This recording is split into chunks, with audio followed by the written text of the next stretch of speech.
ئێستاش دەچینەوە باشووری کوردستان و لەسەر هێڵی تەلەفۆن کەلسوم حوسێن ئەندامی دەستەی بەڕێوەبەری تەفگەری ئازادی وەردەگرین.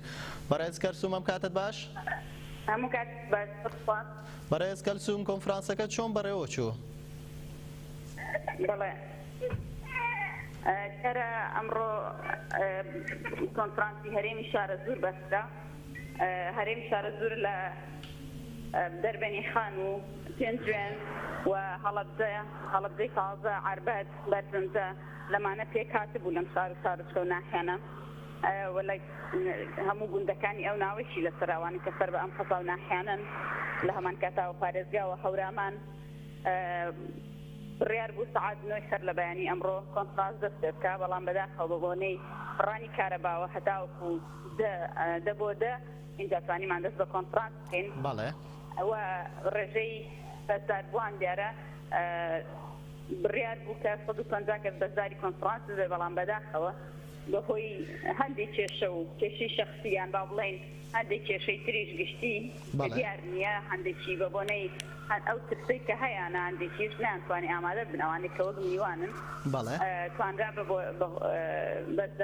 بەزداری 8 ئەندام و 90 میوان کۆنفرانس دەست پێ بکرێت و بە شێوەیەکی بەرچاو هەڵسەنگاندن بۆ هەموو کار و خەبات و بابەتی سیاسی و ڕۆژی ئەم کاتە کرا و لە دواییدا هاوسەرۆکاتی هەڵبژێرا کە دوو کاندیدمان هەبوو دیارە چەند کەسی تر کاندید کرا، بەڵام پاسەکشان کرد دواتر تەنها دوو هاوسەرۆک یەک ژن و یەک پیاو کە ئەوانی سۆران حەسەن لە هەڵەبجە و خێڵان شێخ سادق لە پێنجوێن ئەو دوانە بە هاوسەرۆک دەرچوون بە شێوەیەکی دیموکراسیانە دەنگدانی بۆ کرا و لە هەمان کادا دواتر دەستەی ئەنجومەن هەڵبژێردا. بەڵێ دەستەی ئەنجومەن لە چەند کەس پێک هاتبوو و کار و چالاکیەکانیان لە کێکەوە دەست پێ دەکەن و کار و چالاکیەکانیان چی دەبێت لەو دەڤەرەیە؟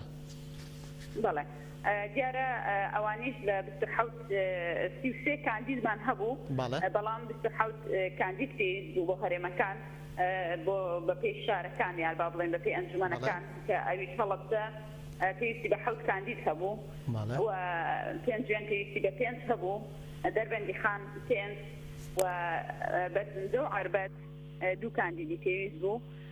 ئەمانە هەڵبژێردران و دەنگی باشیان هێنا. ئەوانێکی کە دەنگیان نەهێنا بڵێن دەنگی کەمتریان هێنا بوو لە ئەوانە، بەرزترین دەنگ 55 بوو و نزمترین دەنگ 36 بوو. بەم شێوەیە هەڵبژێردران و دواتریش دەستێت.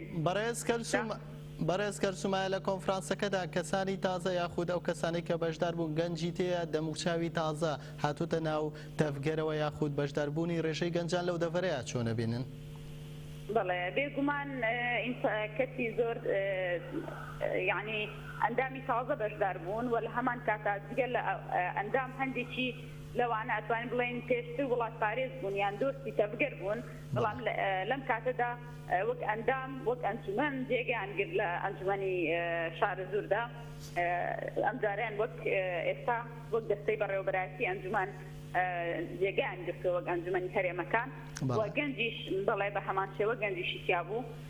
ئەوانە ڕۆڵی بەرچاویان هەبوو، دیارە لە هەمان کاتا ژنیشی تیا بوو، ڕێژەی باشیان هێنا و بەڵام بەداخەوە ئەوەی کە ویستمان ئێمە تەنانەت بە کۆتای دەری بکەین ئەوە بووکە کاکەی نەیانتوانی دەنگ بێنن کاندیدێکیان هەبوو، بەڵام ئەو کاندیدەت دەنگی تەواوی نەهێنا. دواتر هەوڵماندا بە کۆتا کەسێکیان بەرزدار بکەین، بەڵام پاسەکشان کردو کیانجارێ ناتوانین کە چەند گەنجی کاکەی لەلای ئێمە هەبوو پێشنیاریشکران بەڵام پاشەکشیان کرد.